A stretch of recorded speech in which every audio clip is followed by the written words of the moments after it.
Hello YouTube world, my name is Nicholas Montez and you're watching my YouTube channel, Nicholas Montez. Welcome back to another YouTube channel video. I'm so excited to have y'all back here together again. Now in today's video we're going to be doing another end of the month ranking because today we're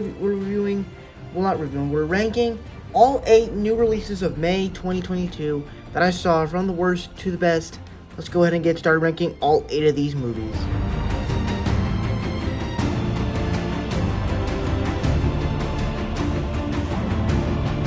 Now, for me, this movie is just bad on all cylinders. I don't really feel like I need to explain of why the movie is bad. It's just bad. From the animation, to the story, to the characters, everything about this movie is just simply garbage.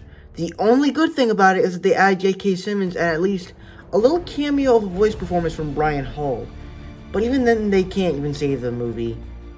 And so overall, the movie is just bad on all cylinders, so it comes in last place.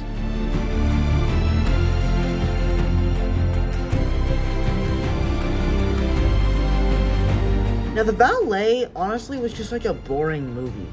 I honestly just did not understand what the whole concept of this movie was. Like, this guy, setting up with someone else, and then there's this awkward scene where they fake act like they're having sex, and much like Marmaduke, this movie actually has an actor from a show called The Neighborhood, which I actually like. I keep thinking of John Mulaney whenever I see the guy that played Dave in The Neighborhood, but it's not John Mulaney. I thought he kind of worked. It was kind of fun to see him in a role that was a little bit more serious. And yeah, the movie just felt a little bit more comedic than I thought it would be, and it just kind of went off too long, so I wasn't really invested into this film.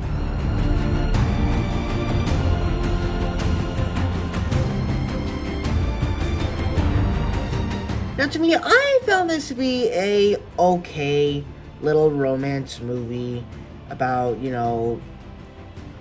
I don't really know how to explain it because I haven't seen it since it came out, but it's fine. I didn't really feel any emotional connection with the characters.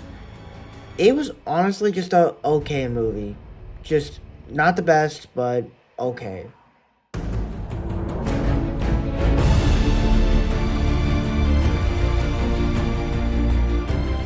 Now, this is a movie that I will say it actually gets a little bit better from here. As it's focusing on a World War II story, which of course movies like this I like. It's not like one of those other movies, some of these other movies where they have big action sequences. There's not really any action in the movie at all, but the movie is pretty cool. It does do well with the character stories, and I do actually kind of enjoy that about the film. So I do like it the way it focuses on the characters.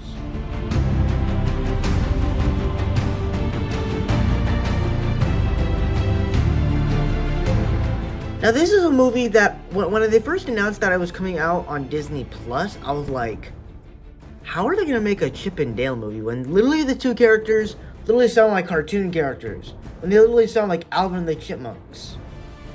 But they cast John Mulaney and Andy Samberg to play Chip and Dale, and I'm like, how is this going to work? And honestly, in the film, they're actually really likable. You actually do like their performances. They say really funny stuff. But then beyond that, and like even their story, like their origin, I like how it kind of tells their origin story and like the theme of their friendship. But then at the same time, what I also thought it worked really well is just the cameos. One of the things that one of the movies that did this kind of last year was Space Jam: A New Legacy, where that movie was jam packed with tons of cameos from numerous Warner Brothers films, and this movie's kind of like the cameo fest for all of Disney galore. Besides, having a bit of cameos from like Batman and E.T. and Ugly Sonic the Hedgehog. The movie itself is just really good, and then even when you get like an adult version of Peter Pan who is called Sweet Pete, and the fact that like him turning older and making bootleg Disney movies, it's just funny. It's not a character arc you're supposed to care about. It's something that you're supposed to laugh at because it's like, it's hilarious of why he would do that. At the same time, as much as I like the cameos in this movie, I feel like they just did it too much. Now, granted, I love the cameos. Of course, I love that Seth Rogen cameo where they have live-action Pumbaa, Mantis, and even the Blob from Monsters vs. Aliens. I love that from anything else. But when it comes to the cameos, they just go too much. And even they use Peter Pan and having all these different Disney movie body parts where he has like Ralph's hand, a cat's head. I think he has like Woody's leg. And then he has like this whole robot body. And so it was just kind of weird. And at the same time, it didn't really feel like a Rescue Rangers film, even though they focus a lot on this. They have a lot of scenes from the show that I thought was pretty cool to make you understand the characters, even though you haven't watched the show. I probably will watch the Rescue Rangers series. But overall, it's a good movie. Just kind of relies on so many cameos, other than the main story of the movie. Though it does still focus on our two characters.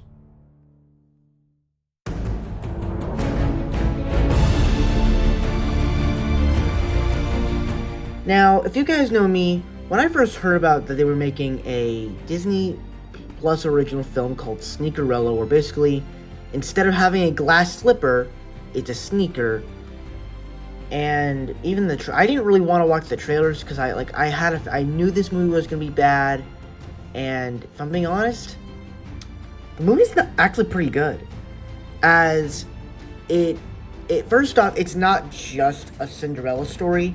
It does new things with it, where it tells a different story. As the person that's being treated badly is not a girl, it's a boy, and the person that are treating the boy bad, the people that are treating the boy bad are not girls. It's a stepfather and two stepbrothers, evil stepbrothers.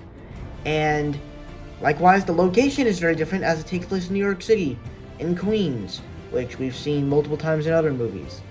And the love interest then it also kind of takes into an Aladdin story, where you actually get a relationship with our two leads of the characters, as it's not just them meeting and then they get married at the end. No, they actually form a relationship and conflict happens, so they kind of take that Cinderella formula, but also mix it in with the Aladdin formula, except not flying on a magic carpet around New York City. That would have been weird. But then mix it in with all of these cool elements of music and song that I just thought was really good. And they also gave our main character a specific style of what he wants to do. Because in Cinderella and stuff, she doesn't really have a specific personality of what exactly does she want to do. She wants to go out and live happily ever after. Sure, that's what every princess wants. But with this character, he's a shoe designer. He designs shoes and he wants to make a living.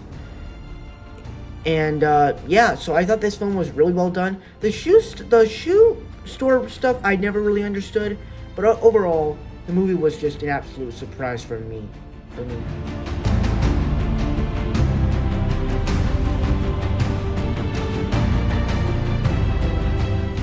So for me, going into this film, I never really thought about what this movie was going to be. I just thought it was going to be throwaway little comedy, or at least, just another boring Netflix movie that's just forgettable and I'll forget it in a day. But then I started watching it, and it starts out as, it has the girl from the MC that played Betty in the MCU version of Spider-Man. that dated Ned in Far From Home. And I'm like, okay, this is kind of weird. You know, you're doing, and then you have like a whole sexy dance of a cheerleading squad, and then the girl literally tries to do the special move, but then she lands on her back, and then it cuts to a older lady in a hospital bed, and I'm like, wait, what just happened? And then she comes out of bed, she just like falls on her face, walks to the outside of the hospital room, and she's like, hey, I think you put me in the wrong room because that room looks like it's for like a 20-year-old. And then she like literally falls flat on her face, and you realize, wait, she was in a coma for 20 years. And I'm like, what?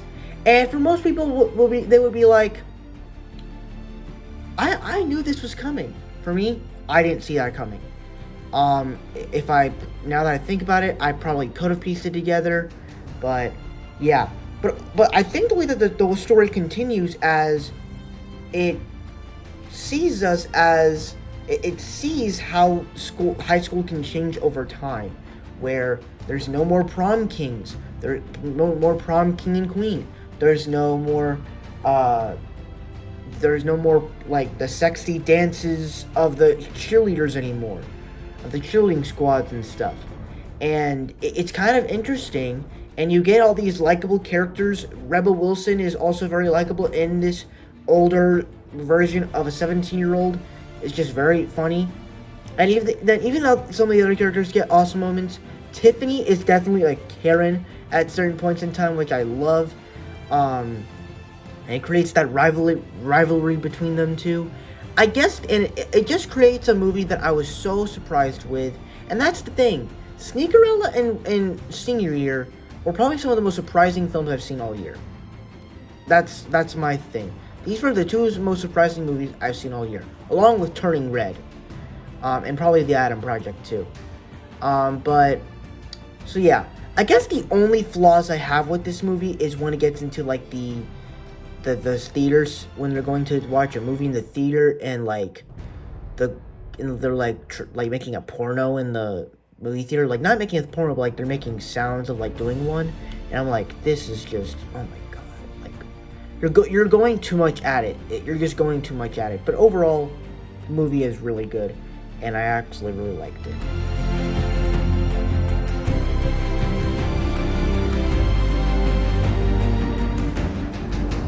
Now, if you guys know me, this is one of my most anticipated films of the MCU, probably the most skeptical one, because, of course, I was so excited for it because we were getting more Doctor Strange, a continuation of the WandaVision character, but also it's another multiverse film.